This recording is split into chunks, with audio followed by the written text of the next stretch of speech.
elles meurent peu à peu, distillent leur chance. On a un stock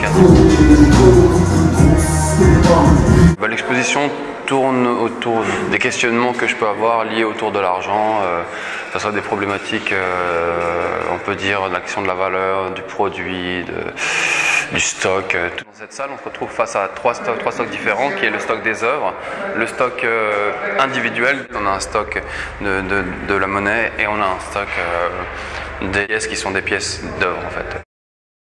Cara Parisi, qui travaille à la Monnaie de Paris, m'invite à réaliser une œuvre au sein de la Monnaie de Paris. Et en fait, j'ai décidé de réaliser une pièce à l'effigie d'un rappeur que j'aime beaucoup et je trouve qu'il est assez important, qui est le rappeur Booba. Booba, en fait, est un rappeur qui véhicule beaucoup ses idées de l'argent facile, de l'argent à outrance au travers du rap, de la rap musique.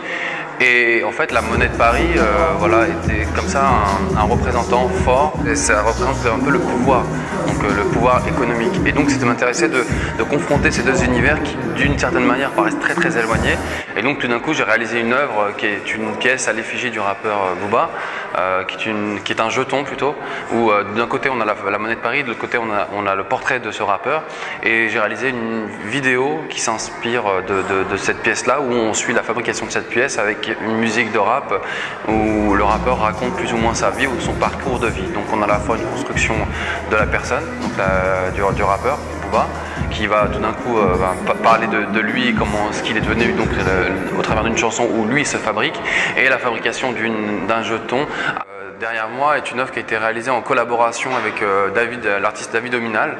Donc on a essayé de questionner le rapport de la valeur, du produit, d'une œuvre, et ça représente plus ou moins une sorte d'équilibre au travers d'un déséquilibre.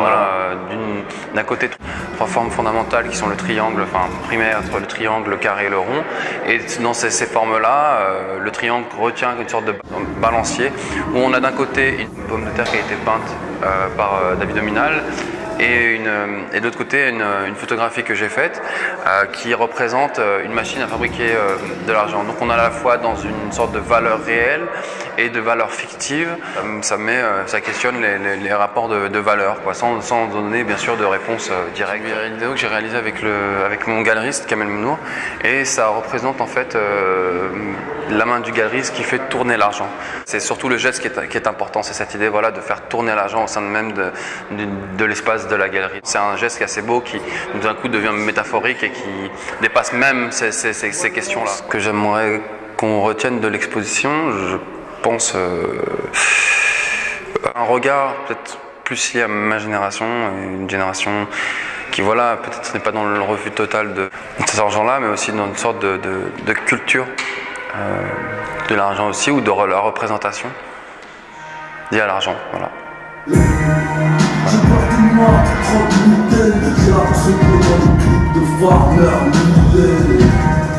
Je vois la Afrique à la télévision, elles meurent peu à peu, distillent leur chance. On vétige des forêts qui beaucoup plus grosses.